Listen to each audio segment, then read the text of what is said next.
yang terhormat Ibu Kepala SDN Singogali, yang kami hormati Ibu Dewan Guru SDN Singogali, yang kami hormati peserta diseminasi yang berbahagia. Pertama-tama, marilah kita aturkan rasa syukur kita kepada Allah SWT yang telah memberikan rahmat taufik dan hidayahnya sehingga pada siang hari ini kita bisa berkumpul dalam acara diseminasi budaya positif. Kedua, salawat dan salam senantiasa tetap tercurahkan kepada junjungan kita Nabi besar Muhammad SAW yang memimpin kita dari zaman jahiliyah menuju jalan yang terang. Untuk mempersingkat waktu, izinkanlah saya untuk membacakan susunan acara pada siang hari ini. Acara yang pertama yakni pembukaan, acara yang kedua yakni sambutan, acara yang ketiga pemaparan materi atau diseminasi, dan dilanjutkan dengan penutupan dan doa. Memasuki acara yang pertama, marilah kita baca surat Al-Fatihah supaya acara kita bisa berjalan dengan lancar. Dalam hadrat Nabi Mustafa Rasulullah SAW, Ma'ali wa awladi wa diyati Al-Fatihah.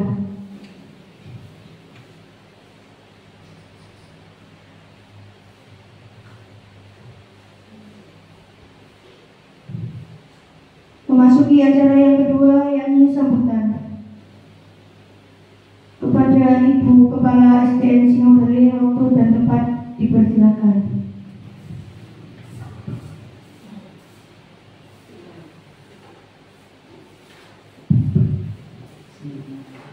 Assalamualaikum warahmatullahi wabarakatuh. Bismillahirrahmanirrahim. Alhamdulillahirabbil alamin. Wassalatu wassalamu ala asyrofil mursalin sayyidina Maulana Muhammadin ala alihi washabihi ajmain. Amma ba'du. Yang terhormat Ibu-ibu Dewan Guru SDN Singogali serta Ibu Guru Penggerak SDN Singogali yang sampai saat ini sudah mencapai beberapa tingkatan atau beberapa ujian. Mudah-mudahan lancar sampai hasil akhir dengan predikat lulus yang memuaskan. Kedua kalinya selawat serta salam tidak lupa kita berikan kepada junjungan kita Nabi besar Muhammad SAW yang telah memberikan kita dari jalan kegelapan menuju jalan yang terang benderang, yakni berupa agama Islam. Ibu-ibu Dewan Guru yang saya hormati, di sini saya tidak akan banyak yang akan saya sampaikan.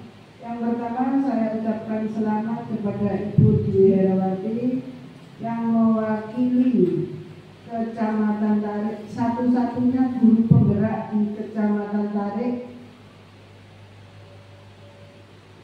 yang sampai saat ini termasuk gelombang ke-7 guru penggerak. Alhamdulillah pada hari ini sudah sampai pada materi diseminasi budaya positif.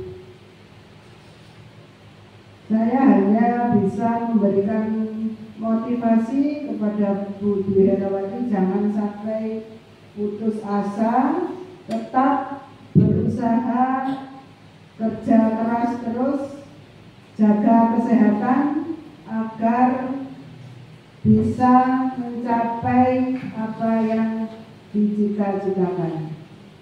Kedua kalinya mudah-mudahan apa yang diperoleh oleh Ibu Dwi Herawati bisa bermanfaat bagi dirinya sendiri, bagi teman-teman, terutama bagi anak-anak didik di SDN Singogali. Ibu-ibu yang saya hormati, mudah-mudahan diawali dari Bu Dwi Herawati ini nanti akan menyusul guru penggerak yang lain yang akan disusul oleh guru-guru SDN Singogali yang lain. Tidak hanya guru-guru di tidak hanya guru dari Senegalis saja, tetapi mudah-mudahan di Kecamatan Tarik nantinya akan banyak guru-guru penggerak yang mengikuti sepak terjang Ibu Dwi Herawati. Mudah-mudahan ilmu yang diperoleh Ibu Dwi Herawati bisa bermanfaat bagi kita semua, terutama bagi Ibu Dwi Herawati sendiri nantinya akan menjadi lebih sukses ke depannya. Demikian yang bisa saya sampaikan. Akhirul kalam, wassalamualaikum warahmatullahi wabarakatuh.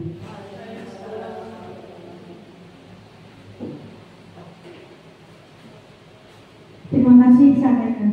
Memasuki acara inti, langsung saja ke materi diseminasi budaya positif. Nah, di sini ada pemateri kita yaitu Bu Dwi Herawati, SPDSD. Kepada Bu Dwi Herawati, waktu dan tempat kami persilahkan. Terima kasih atas waktunya.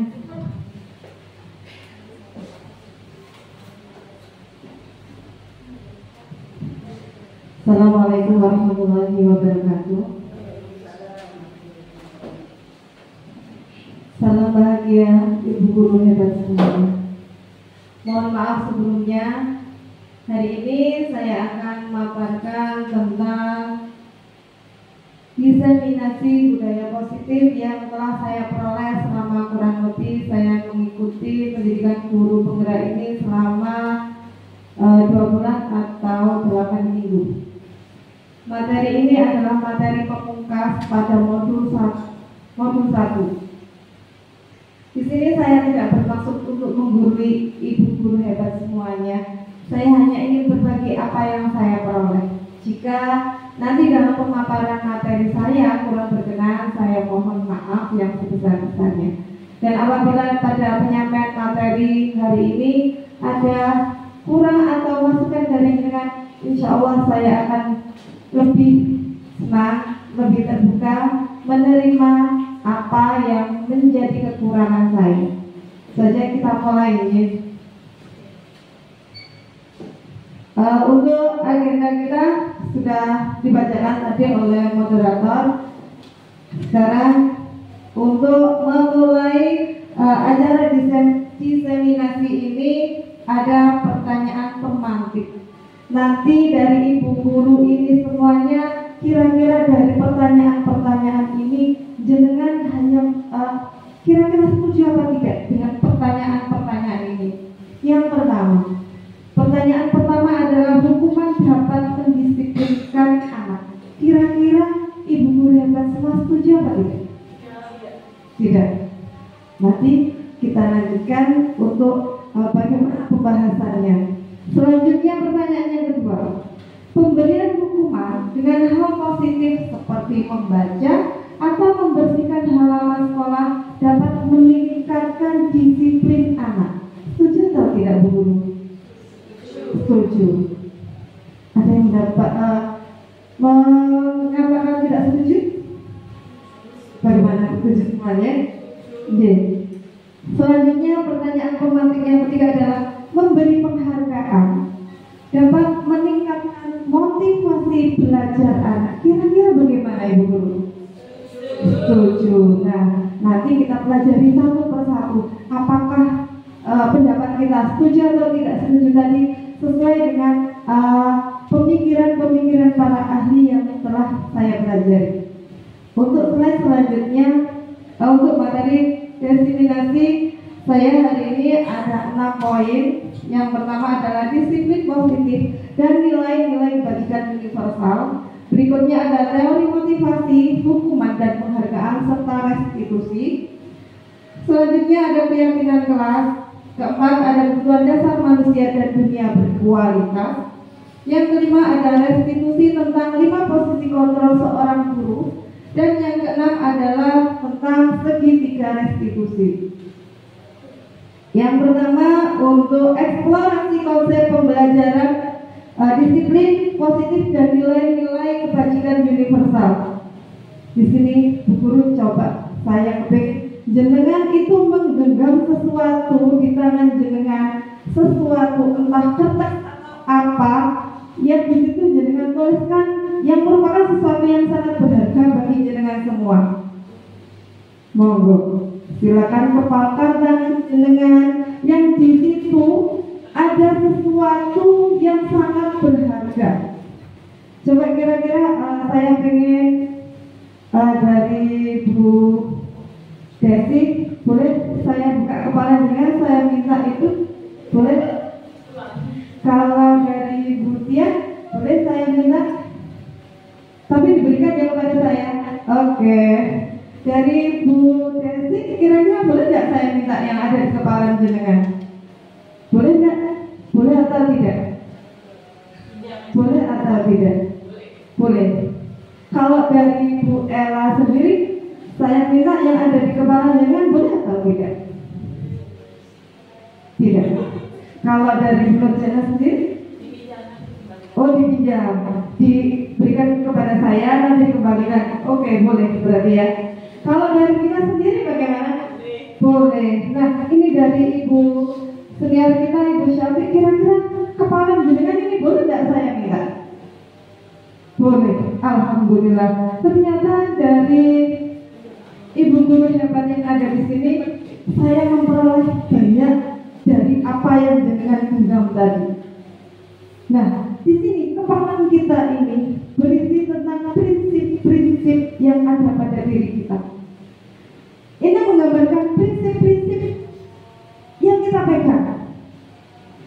Jika kita memegang prinsip di sini di genggaman kita, nah, kira-kira tadi kan sudah khatam saya minta, boleh saya minta langsung diberikan. Berarti di sini meskipun saya tidak mengancam, tidak merayu, atau tidak memberikan imbalan apapun, jenengan langsung sukarela memberikan kepada saya. Tadi ada satu Bu Ella, tidak boleh. Ini milik saya, tetap saya pegang teguh. Tadi sama Bu Nurjana boleh diminta, tapi nanti dikembalikan. Istilahnya saya hanya meminjam. Nah, ini adalah sebuah ilustrasi, Bu Guru. Ilustrasi tentang bagaimana kita mengontrol anak-anak kita di sekolah. Sebenarnya teori genggaman tadi itu menggambarkan ilustrasi seperti ini, bahwa seorang guru itu bisa mengontrol murid. Padahal pada dasarnya Ibu guru semua, kita itu punya prinsip, punya kontrol tentang diri kita sendiri.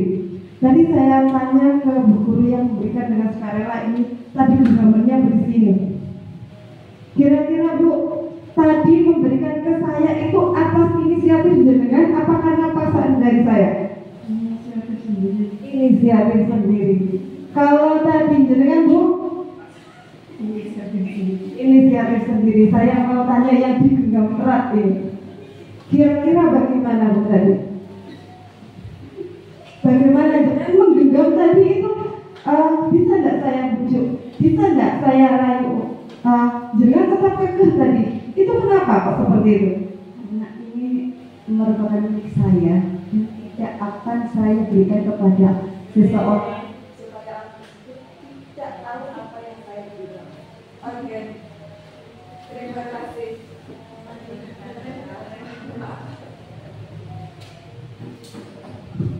Oke, terima kasih atas alasan-alasan jenengan semuanya.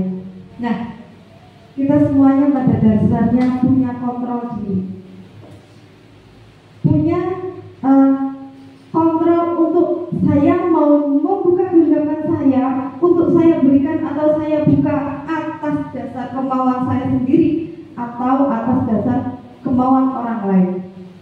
Nah, genggaman kita tadi itu merupakan ilusi bahwa kita itu bisa mengontrol murid kita, padahal sesungguhnya tidak.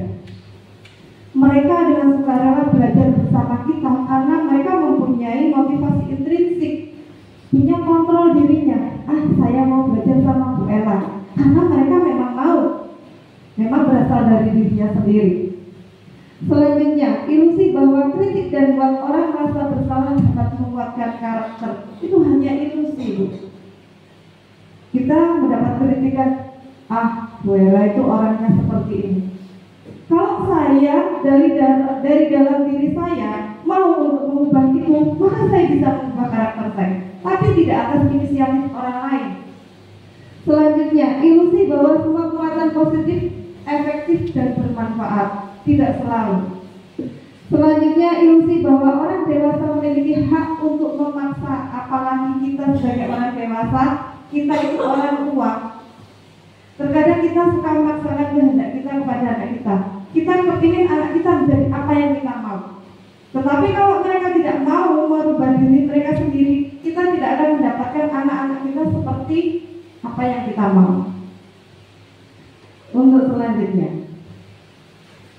perubahan paradigma stimulus respon, teori kontrol atau teori pilihan. Siapa sih sebenarnya yang bisa memiliki kontrol terhadap diri seseorang? Pada teori stimulus respon, kita mencoba mengubah orang agar berpandangan sama dengan kita. Tetapi pada teori kontrol pilihan, kita berusaha memahami pandangan orang lain terhadap dunia. Jadi tidak ada paksaan. Selanjutnya, perilaku buruk dilihat sebagai suatu kegagalan. Tapi pada teori kontrol, semua perilaku memiliki tujuan, sama halnya dengan yang dilakukan oleh anak-anak kita. Perilaku apapun itu memiliki tujuan. Selanjutnya, orang paling bisa mengontrol saya itu ada pada teori stimulus respon.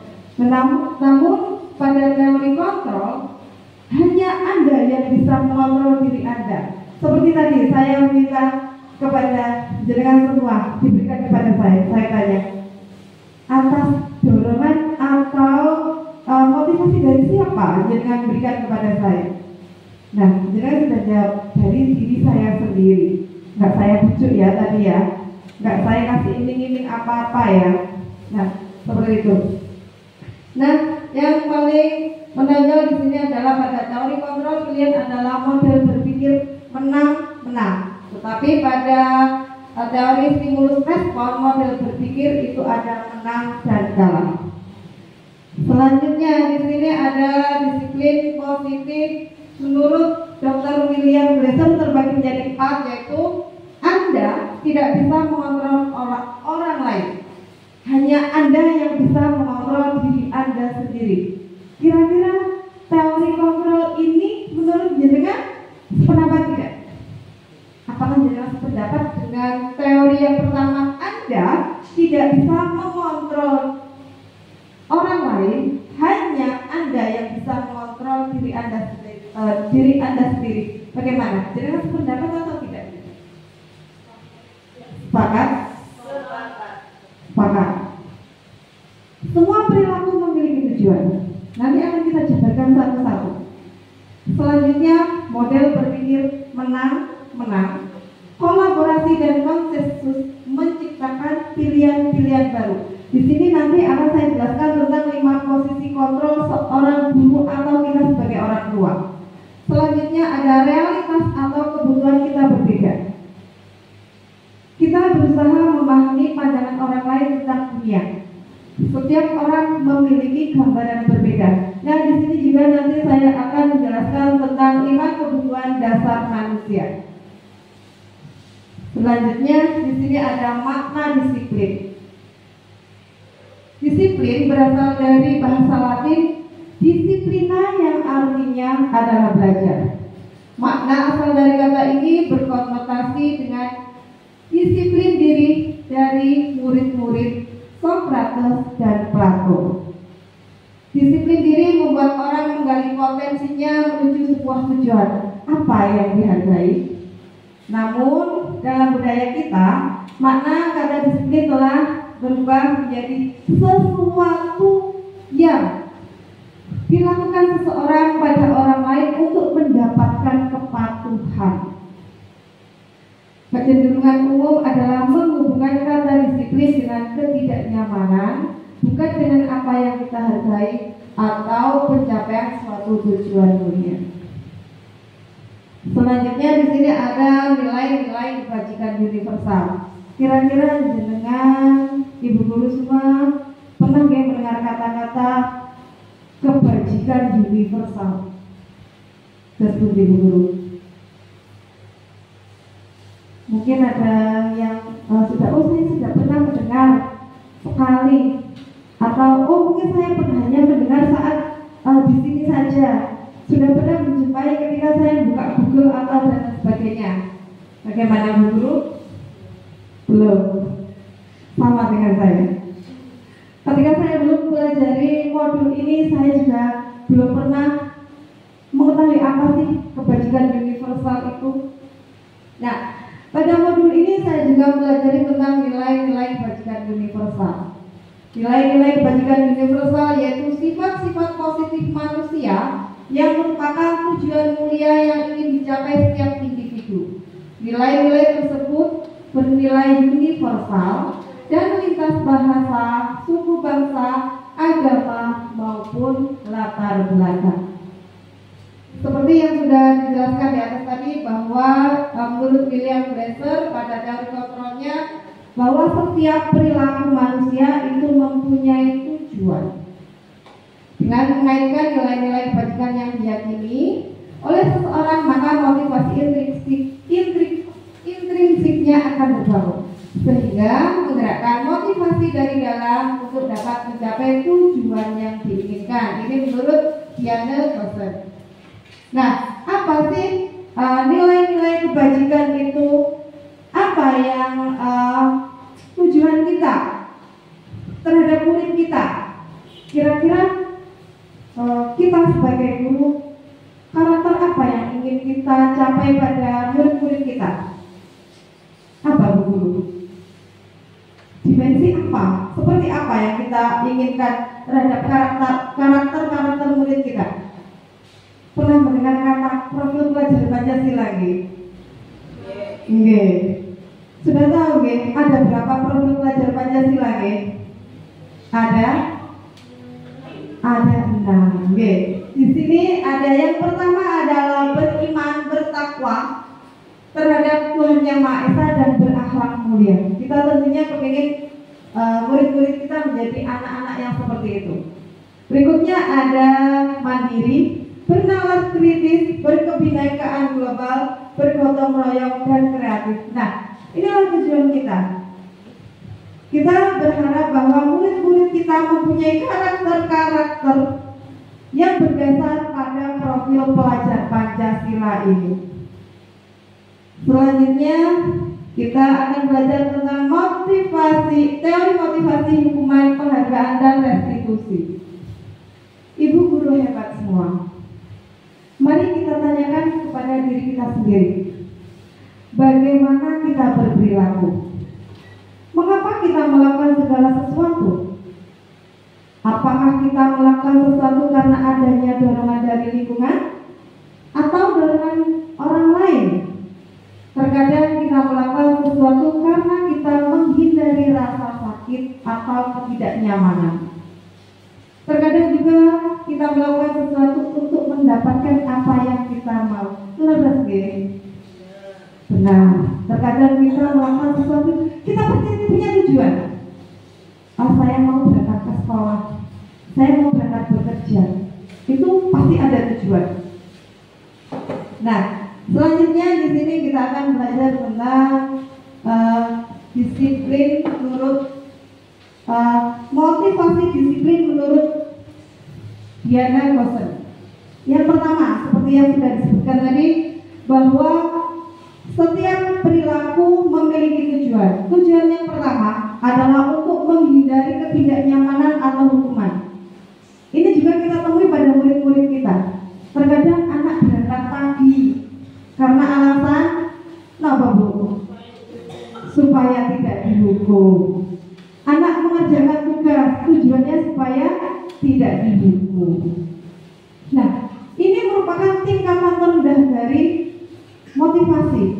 Kita melakukan sesuatu karena kita takut dihukum.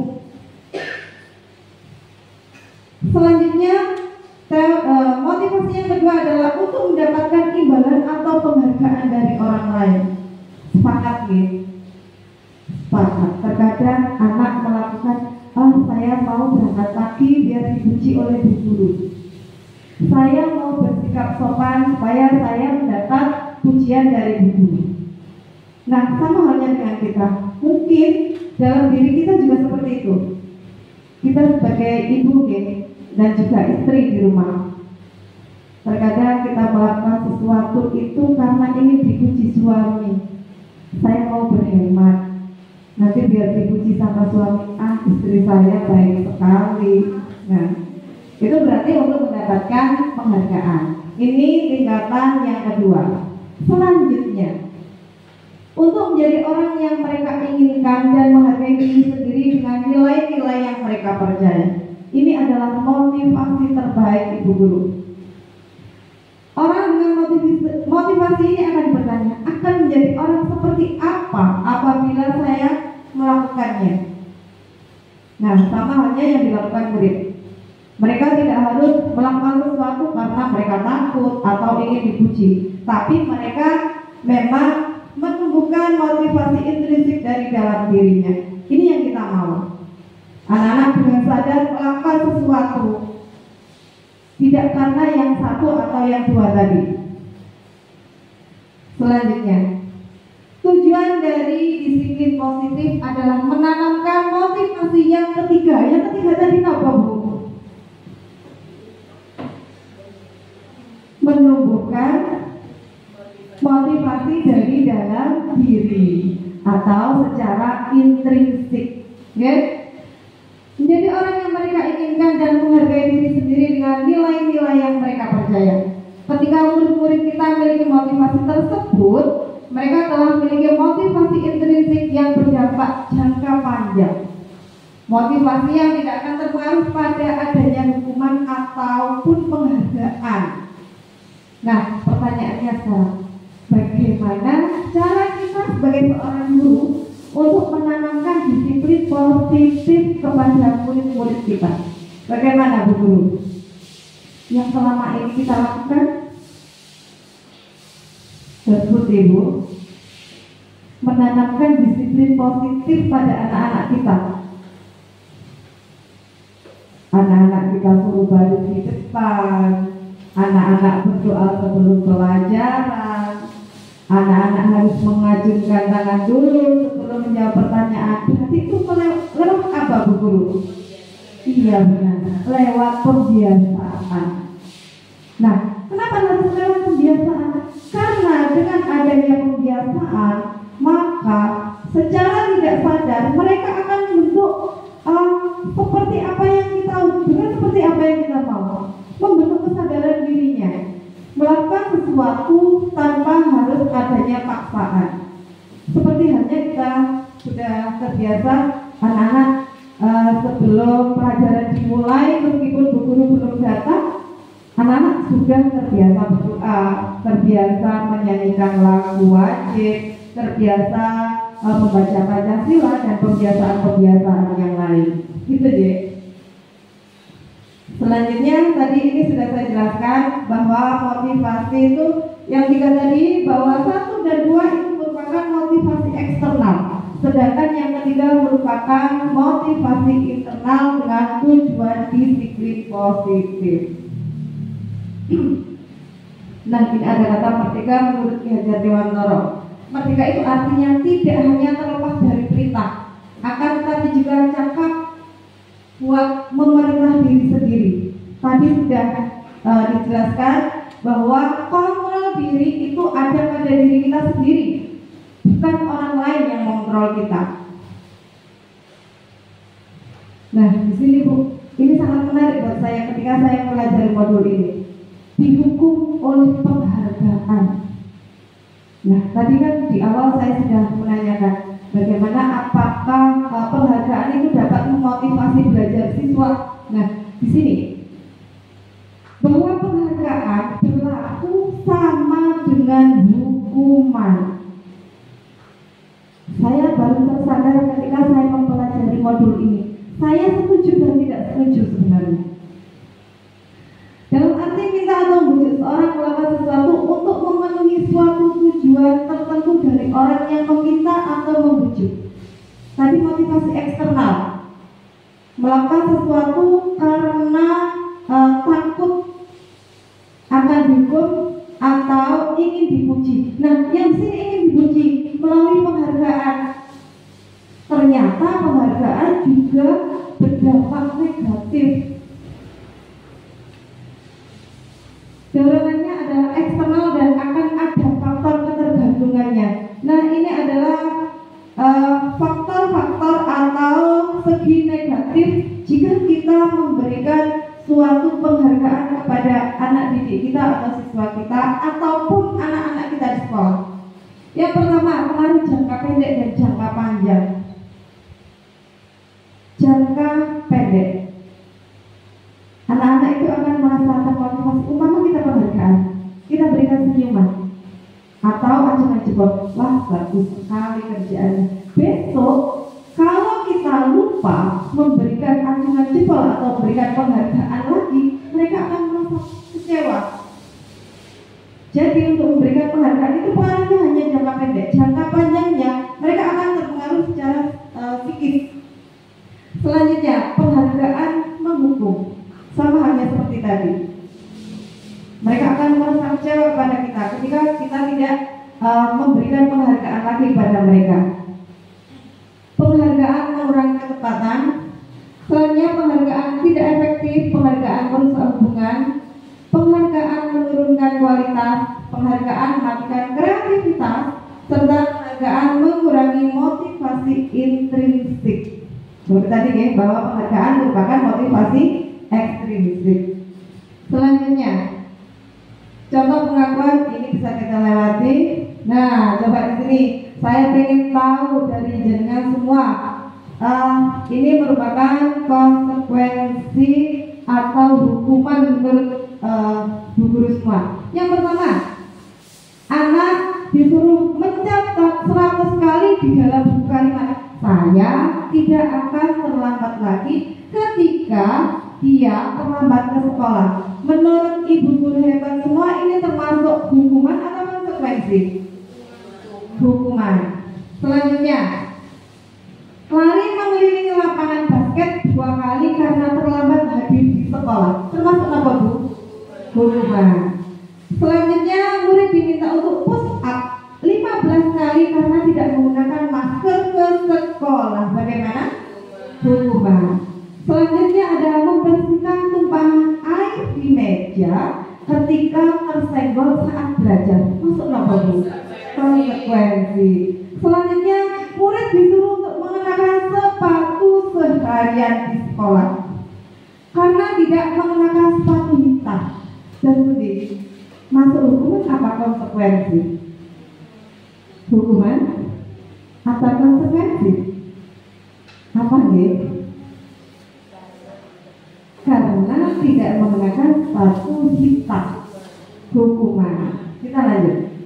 Lari mengelilingi lapangan 2 kali karena terlambat 10 menit untuk pelajaran PJOK.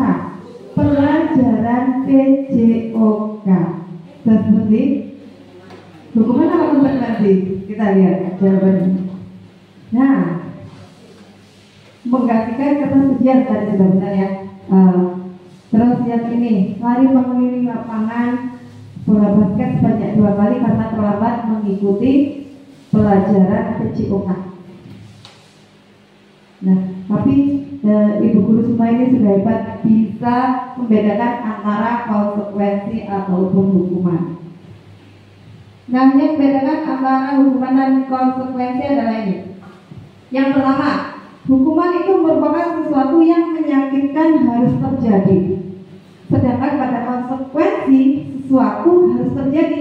Seperti tadi, harus membersihkan air yang tumpah saat belajar.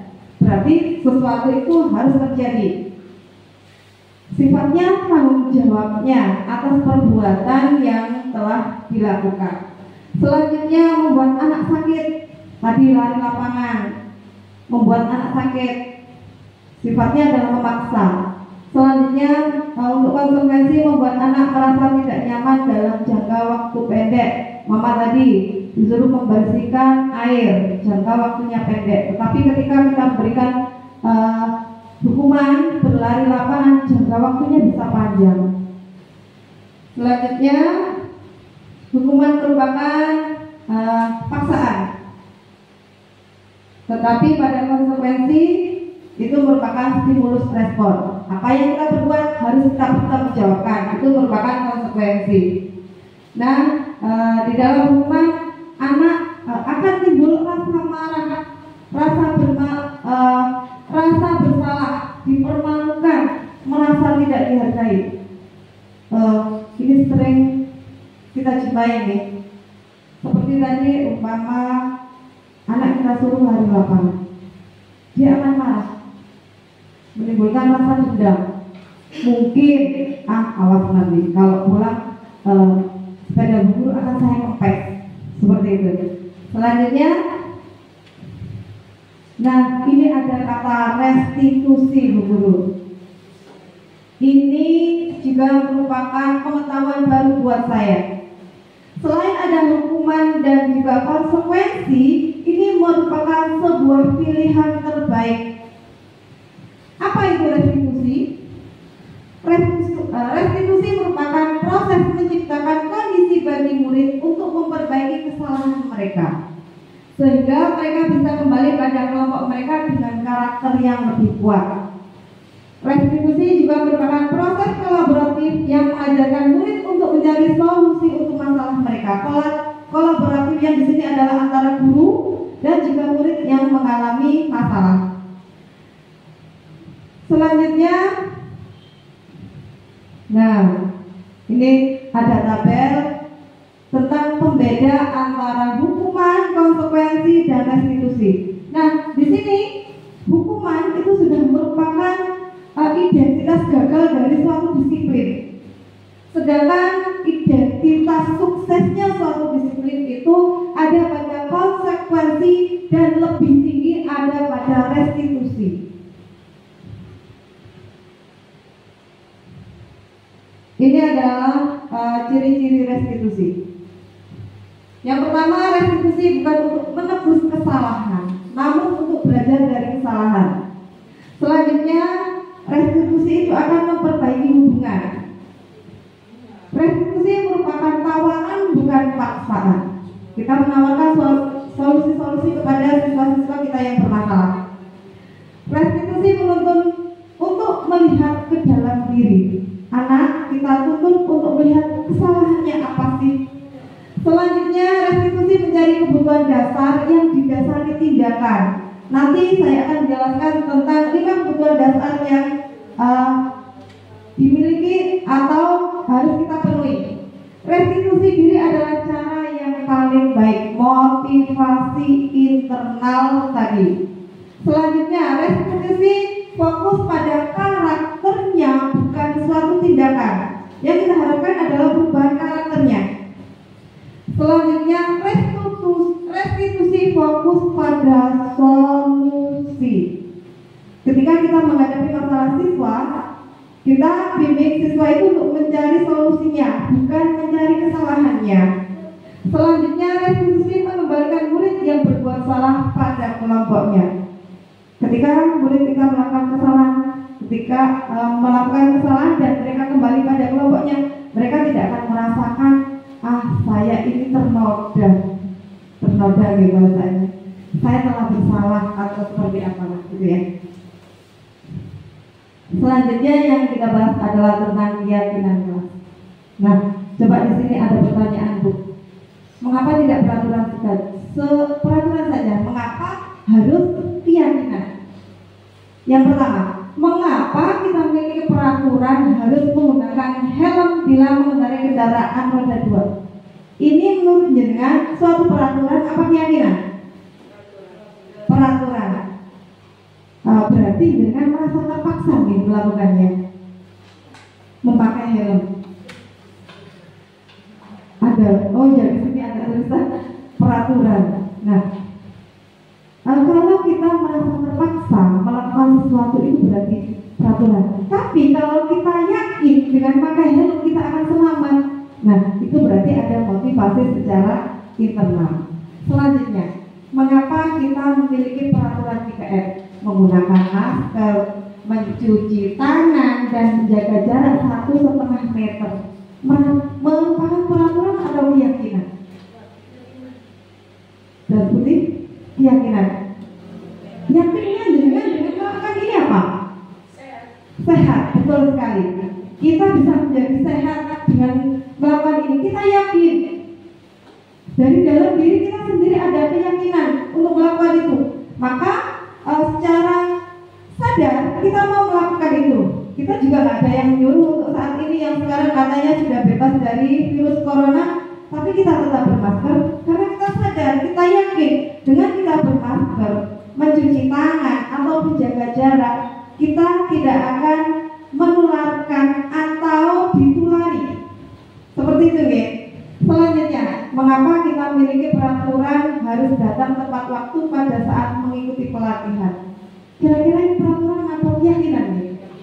Keyakinan. Yakinnya apa jenengan kalau datang tepat waktu pada saat pelatihan? Ya, iya betul sekali. Agar materi-materi yang kita ikuti itu kita tidak ketinggalan. Kita dapat dari awal sampai dengan akhir dan kita bisa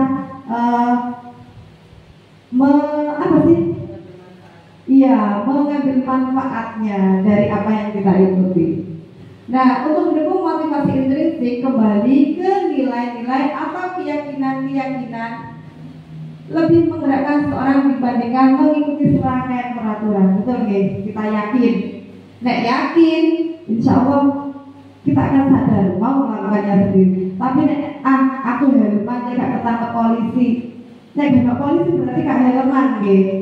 Nah, seperti itu. Selanjutnya keyakinan kelas. Ini yang kita kehendaki, ya. Keyakinan kelas diterapkan sebagai salah satu cara dalam membangun budaya positif. Keyakinan kelas harus berpihak pada murid dan dirumuskan mengadopsi nilai-nilai kebajikan universal. Tadi nilai-nilai kebajikan universal sudah ada pada profil pelajar Pancasila. Oke.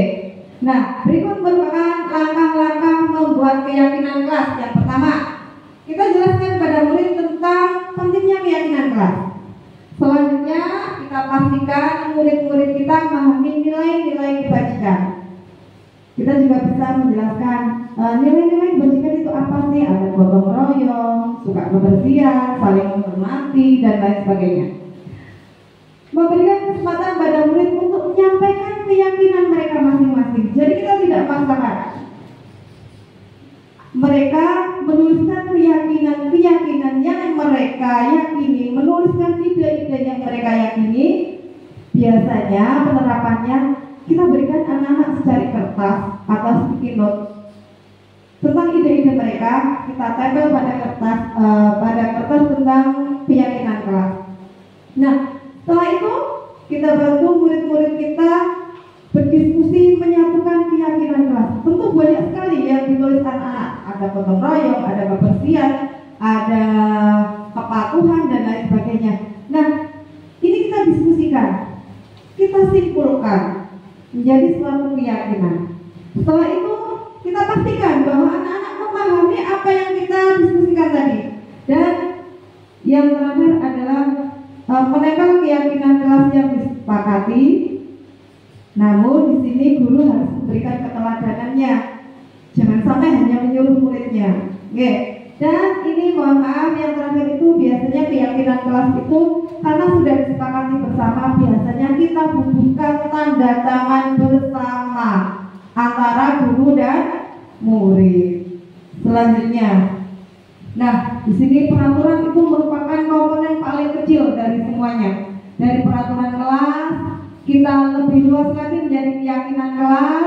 Selanjutnya ada lingkungan positif dan tujuan kita yang paling besar adalah menciptakan budaya positif baik di kelas maupun di sekolah. Tadi sudah disebutkan dengan semua bahwa untuk menciptakan budaya positif kita sudah melakukan semuanya, yaitu melalui pembiasaan-pembiasaan. Selanjutnya, kalau menurut jenengan yang di sebelah kiri apa sebelah kanan termasuk keyakinan kelas? Yang di kelas kesepakatan kelas yang TK Dharma Wanita ini ada datang tepat waktu, mengucapkan salam, menjaga kebersihan sekolah, berdoa sebelum dan sesudah kegiatan. Sedangkan sebelah kanan ada kesepakatan kelas. Kami guru dan murid yang saling menyayangi. Kami murid yang semangat belajar. Yang berikutnya, kami murid yang peduli dengan teman. Kira-kira menurut jenengan yang mana yang masuk keyakinan kelas? Yang sebelah kanan. Oke, betul sekali guru. Nah, ini saya ingin tahu pendapat jenengan semua tentang peraturan ini. Kalau menjadi suatu keyakinan kelas itu akan menjadi apa sih? Yang pertama, selalu kembalikan buku ke tempatnya. Kalau menjadi keyakinan kelas, Bos Pundi, kata-kata yang harus kita rubah.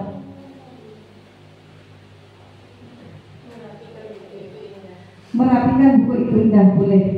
Dilarang mengganggu orang lain. Ini nilai-nilai kebajikannya apa, Bu Guru? Dilarang mengganggu orang lain. Terus seperti kenyamanan, boleh. Hadir di sekolah 15 menit sebelum pembelajaran dimulai. Masuk kebajikan universal yang mana? Napa nggih? Disiplin. Iya. Dilarang melakukan kekerasan. Berarti saling menyayangi. Dilarang menggunakan narkoba. Apa? Kesehatan. Nggih. Selanjutnya, bergantian atau menunggu giliran. Berarti apa? Disiplin. Selanjutnya, menggunakan masker. Kesehatan. Jangan berlari di kelas atau koridor. Berarti apa? Keselamatan kita, keamanan kita. Coba kita cek. Nah, tanggung jawab mengembalikan buku ke tempatnya merupakan nilai kebajikan dari tanggung jawab. Seperti ini, okay? Jadi untuk menuangkan nilai-nilai kebajikan yang universal, kita ubah kata-kata peraturan ini menjadi nilai-nilai seperti ini.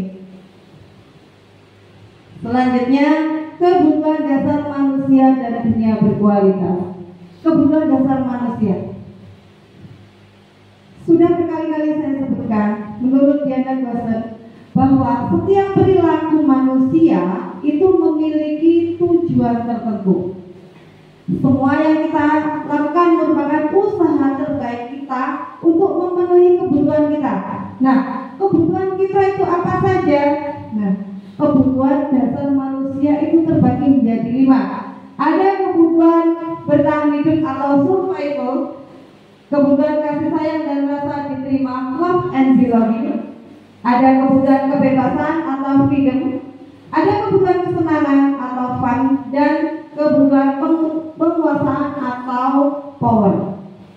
Ketika seorang murid melakukan suatu perbuatan yang bertentangan dengan nilai-nilai kebajikan atau mereka melanggar peraturan, hal itu sebenarnya seorang siswa akan berusaha untuk memenuhi dari 5 kebutuhan dasarnya tadi. Nah, sekarang di sini ada suatu cerita. Ini contoh cerita. Ibu Ambar, guru wali kelas 2A di SD Pinta Hati, sedang bingung menghadapi ulah salah satu murid di kelasnya yang bernama Doni. Beberapa anak di kelas 2A telah datang padanya dan mengeluhkan Doni yang seringkali meminta bekal makan siang mereka dengan paksa. Jika Anda menghadapi situasi seperti Bu Ambar, apa yang akan Anda lakukan? Menurut Ibu guru hebat semua, kira-kira kebutuhan apa yang sedang dipenuhi oleh Doni?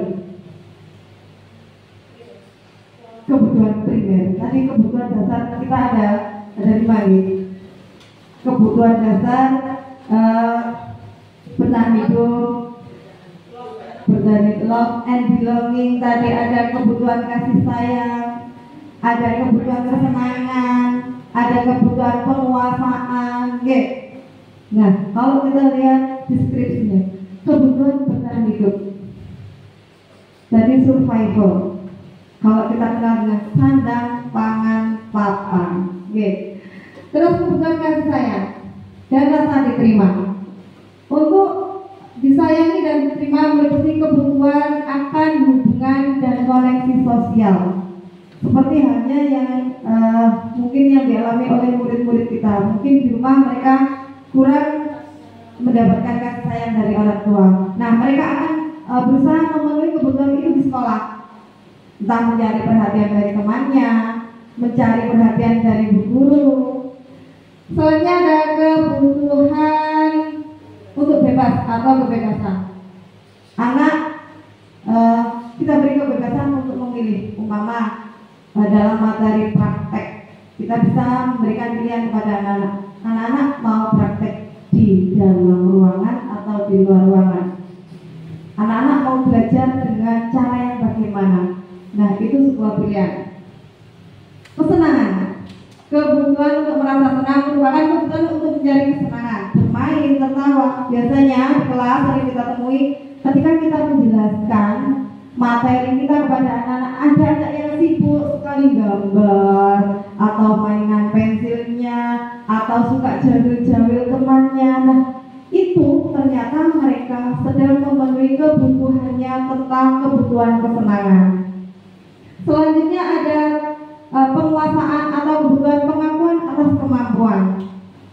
Kebutuhan ini berhubungan dengan kekuatan untuk mencapai sesuatu, menjadi kompeten, menjadi terampil, diakui atas prestasi dan keterampilan kita, didengarkan dan memiliki rasa harga diri. Kebutuhan ini meliputi keinginan untuk dianggap berharga, membuat perbedaan, bisa membuat pencapaian kompeten, diakui, dihormati. Ini meliputi self-esteem dan keinginan untuk meninggalkan pengaruh. Kira-kira contohnya bagaimana nih? Mungkin si A melihat si B nilainya kok lebih bagus, dia marah. Dia tidak mau diungguli oleh temannya. Dia mau akulah yang terbaik. Nah, ini merupakan kebutuhan dasar atas penguasaan. Nah, kalau dilihat dari tadi yang dialami Bu Ambar seperti ini, kita lihat dari jawaban Doni. Nah, kalau Doni menjawab pertanyaan Bu Ambar dengan seperti ini, Doni, kenapa kamu mengambil makanan temanmu? Dia menjawab, karena saya lapar, Bu. Berarti kebutuhan apa yang bisa dipenuhi Doni? Kebutuhan survival, ya betul. Jika Doni menjawab, mengapa mengambil bekal makanannya, dia merasa senang. Merasa senang ketika orang lain memperhatikan dia. Kalau nggak ada yang laporan, Doni nggak bakal diperhatikan. Berarti dia sedang memenuhi kebutuhan akan kasih sayang. Selanjutnya, jika Doni di dalam kasus di atas tadi, jawaban Doni adalah merasa hebat. Saya merasa hebat. Saya bisa merebut makanan teman saya. Berarti iya, betul sekali, penguasaan. Jika Doni merasa bosan dengan jawil temannya atau minta makanan temannya, dia merasa senang. Berarti dia di sini sedang memenuhi kebutuhan kesenangan, betul sekali. Nah, dan di sini yang terakhir, jika Doni menjawab yang melakukan karena iseng saja, menikmati ekspresi wajah temannya, berarti dia sedang memenuhi kebutuhan akan kesenangannya. Yang tadi akan kebebasan. Okay? Selanjutnya 5 posisi kontrol. Gosen berkesimpulan ada 5 posisi kontrol kita yang harus kita sebagai orang tua atau guru, kita mempunyai 5 posisi kontrol yang tidak bisa kita hindari. Yang pertama adalah penghukum. Yang kedua, membuat orang merasa bersalah. Yang ketiga, sebagai teman. Yang keempat, sebagai monitor atau pemantau. Sedangkan yang kelima adalah sebagai manajer. Nah, sebelum saya bahas lebih lanjut, kira-kira dari 5 posisi kontrol ini yang sering kita terapkan kepada anak kita di rumah ataupun di sekolah, yang mana Bu Guru? Sebagai penghukum kah? Pembuat orang bersalah? Teman? Pemantau? Ya, sebagai teman ya. Nah, sama halnya dengan saya juga seperti itu kepada anak saya ataupun siswa-siswa yang ada di sekolah. Nah, di sini ada penjelasan dari masing-masing posisi kontrol tersebut. Penghukum biasanya melakukan hukuman secara fisik atau verbal. Orang-orang menjalani posisi penghukum senantiasa mengatakan bahwa sekolah memerlukan sistem atau alat yang dapat lebih menekan murid-murid lebih dalam lagi. Nah, kata-kata yang biasanya diucapkan oleh penghukum, patuhilah aturan saya, atau awas ya kalau tidak mematuhi peraturan. Nah, biasanya seperti itu, ya. Kamu selalu saja salah. Selanjutnya selalu, pasti selalu yang terakhir selesai. Biasanya gitu, gitu. Selanjutnya, guru seperti ini senantiasa percaya hanya ada satu cara agar pembelajaran bisa berhasil, yaitu dengan cara dia. Kamu harus menjadi apa, seperti apa yang saya mau. Itu adalah sifat dari posisi kontrol penghukum. Selanjutnya, kok nggak bisa jalan ya Bu? Capek ya mungkin ya.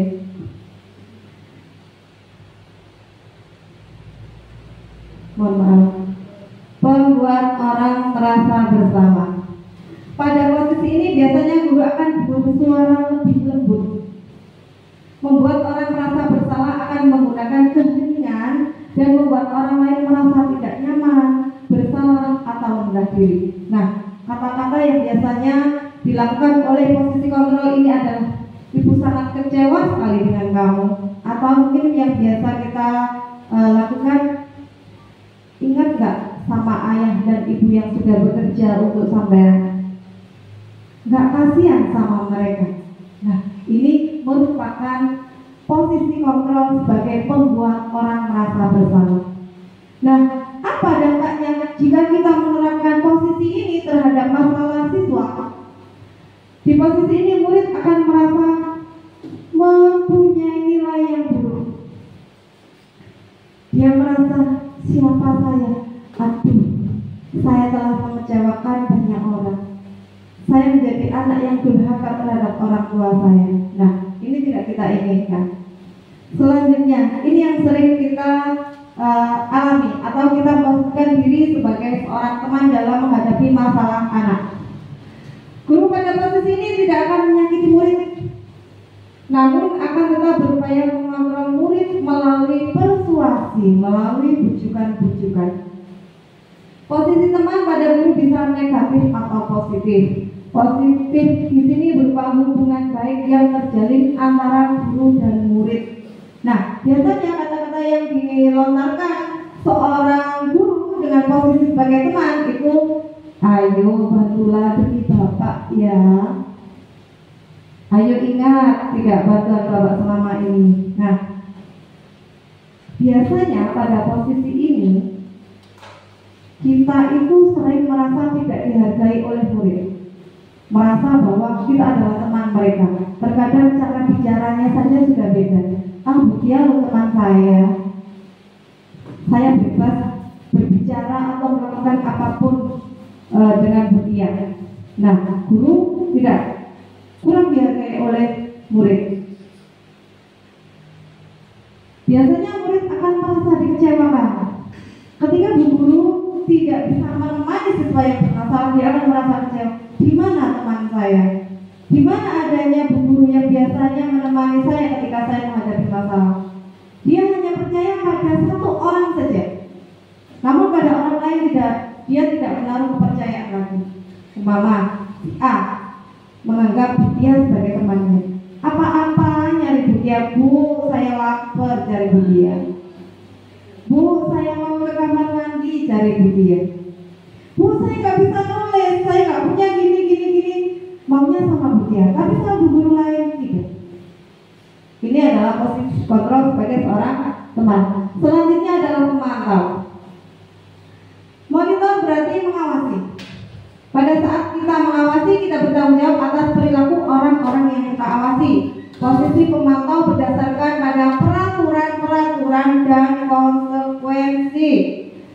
Pertanyaan yang diajukan seorang pemantau biasanya, peraturan apa?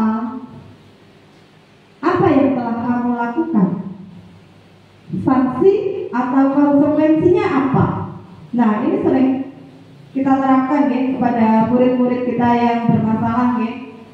Ya, seorang pemantau sangat mengandalkan penghitungan, catatan, data yang dapat digunakan sebagai bukti atau perilaku seseorang. Posisi ini akan menggunakan stiker, slip catatan, daftar cek. Posisi monitor sendiri berawal dari teori stimulus respon. Apa yang kamu perbuat harus kamu pertanggungjawabkan. Itu adalah posisi pemantau. Selanjutnya ini Bu Guru semuanya. Posisi yang terakhir adalah posisi kontrol manajer. Bukan manajer ya. Maksudnya manajer di sini bukan sebagai atasan tidak, tapi posisi kontrolnya. Posisi kontrol manajer adalah posisi mentor di mana guru berbuat sesuatu bersama dengan murid, lebih mengedepankan kolaborasi dalam menghadapi persoalan-persoalan yang dihadapi oleh murid. Mempersilahkan murid bertanggung jawab atas perilakunya, mendukung murid agar dapat menemukan solusi atas permasalahannya sendiri. Berkolaborasi dengan murid, kita ketahui permasalahannya apa, kita tanya kebutuhannya apa, kita berkolaborasi untuk mencari solusinya. Apa yang manajer katakan ketika berhadapan dengan murid yang bermasalah? Nah, apa yang kita yakini? Apakah kamu meyakininya? Ini berhubungan dengan keyakinan yang telah disepakati tadi, yaitu keyakinan kelas. Ya.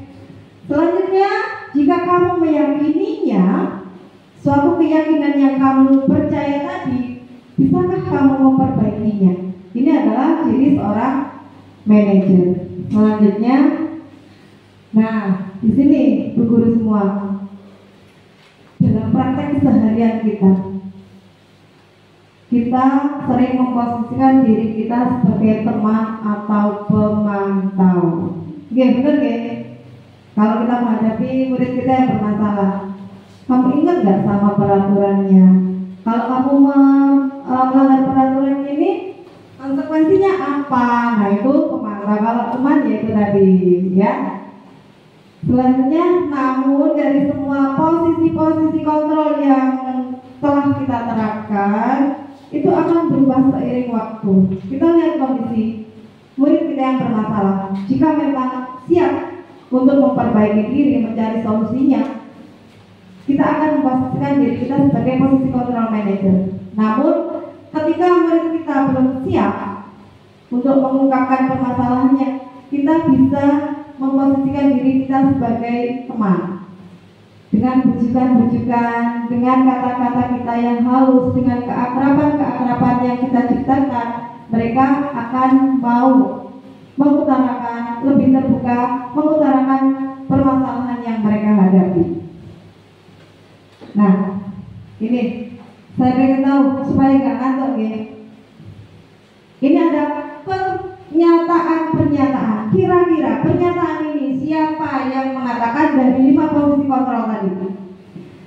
Saya kecewa sekali dengan kamu. Kira-kira yang mengatakan ini posisi kontrol mana, Gen?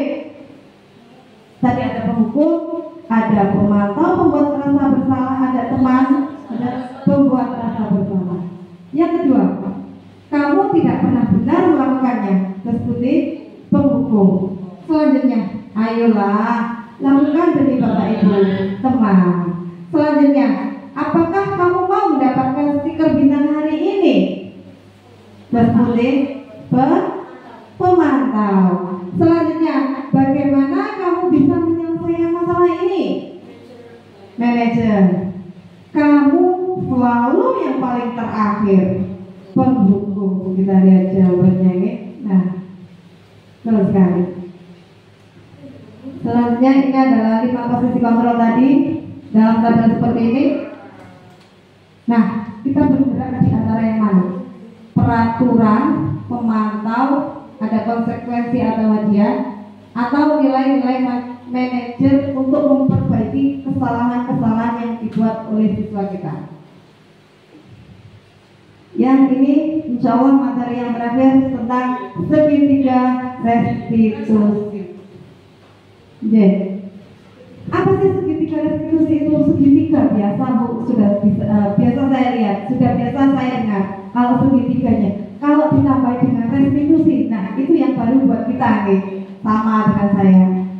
Segitiga restitusi adalah suatu proses dialog yang dijalankan oleh guru atau orang tua agar dapat menghasilkan murid yang mandiri dan bertanggung jawab.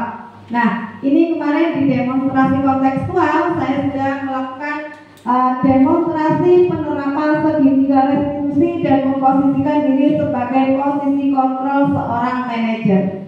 Langkah-langkah dalam segitiga restitusi. Yang pertama, menstabilkan identitas. Yang kedua adalah validasi tindakan. Yang ketiga adalah menanyakan keyakinan.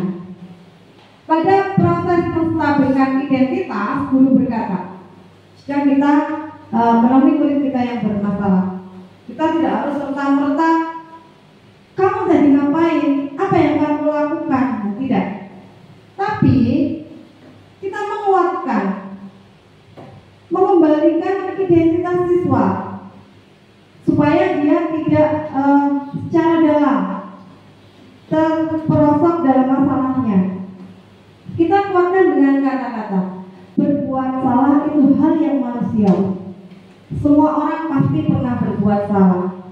Tidak ada manusia yang sempurna, karena kesempurnaan itu hanya milik Allah. Nah, hal-hal seperti ini merupakan pernyataan-pernyataan pada saat menstabilkan identitas siswa yang bermasalah. Selanjutnya adalah validasi kebutuhan. Pada tahap ini, guru berkata, kamu bisa saja kan melakukan hal yang lebih buruk, tapi kamu tidak melakukannya kan? Atau paling biasa kita tanyakan, kamu pasti punya alasan kenapa kamu melakukan hal itu. Nah, itu yang perlu kita tahu. Sebenarnya apa yang mendasari tindakan siswa tersebut, atau dan lain sebagainya yang di situ, ya Bu Guru. Selanjutnya adalah yang terakhir, menanyakan tentang keyakinan. Karena anak-anak sudah kita ajak untuk membuat keyakinan kelas, mereka juga sudah memahami keyakinan-keyakinan yang telah disepakati bersama. Maka di dalam segitiga restitusi yang terakhir adalah tentang menanyakan keyakinan. Pada tahap ini, guru berkata, apa nilai yang kita percaya di kelas atau sekolah kita, atau keyakinan kelas mana yang sudah kamu langgar? Berarti menanyakan keyakinan atau ketidaksesuaian perilaku dengan apa yang mereka sepakati bersama. Nah, selanjutnya di sini, kamu ingin jadi anak seperti apa? Kita menanyakan validasi tindakan selanjutnya. Anak ini akan jadi seperti apa? Apa yang kamu rasakan ketika kamu melakukan itu? Nah, ini merupakan tahapan dalam menanyakan keyakinan.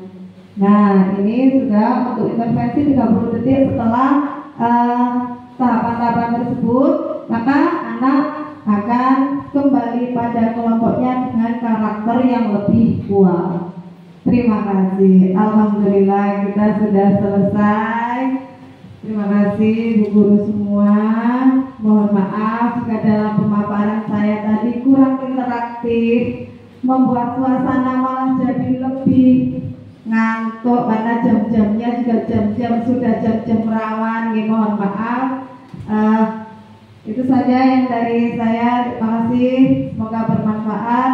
Akhirul kalam. Wassalamualaikum warahmatullahi wabarakatuh.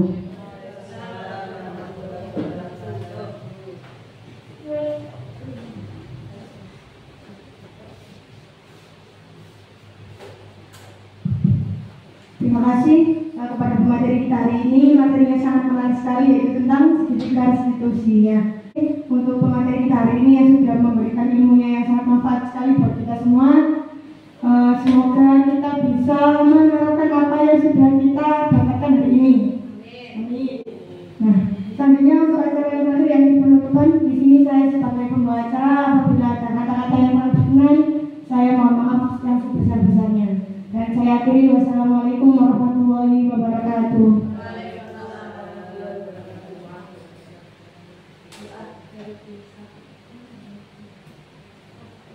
Waalaikumsalam.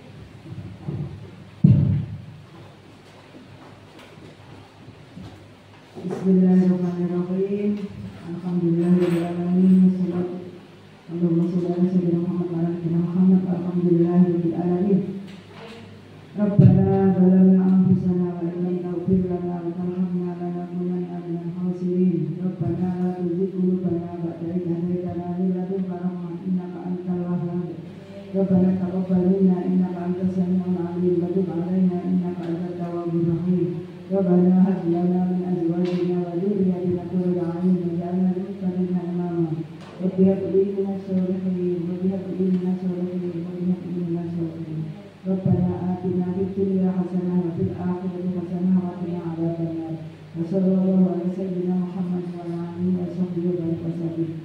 Subhana rabbika rabbil izzati amma yasifun wa salamun ala mursalin walhamdulillahi rabbil alamin. Al-Fatihah.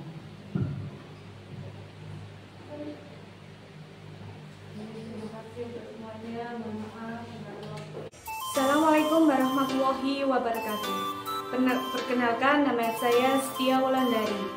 Saya adalah guru kelas 1 SDN Singogali. Teman sejawat Ibu Dwi Herawati SPD SD. Setelah saya mengamati dan mencermati kegiatan Bu Hera selama mengikuti pendidikan calon guru penggerak, banyak hal berubah pada murid, diantaranya murid menjadi lebih disiplin, sadar dengan sendirinya untuk sebagai murid di kelas maupun di sekolah, lebih giat dan dalam belajar serta lebih bertanggung jawab. Hal itu dapat terwujud karena Bu Hera bersama murid-muridnya menerapkan nilai-nilai kebajikan yang telah disepakati bersama-sama, sehingga disiplin positif dapat terwujud dan diharapkan nantinya dapat tercipta budaya positif di sekolah. Saya sangat terinspirasi sekali dengan upaya perubahan positif yang Bu Hera lakukan ini. Ini merupakan paradigma baru dalam dunia pendidikan. Demikian yang bisa saya sampaikan. Wassalamualaikum warahmatullahi wabarakatuh. Tetap semangat, salam sehat dan sukses selalu buat teman saya, Ibu Dwi Herawati.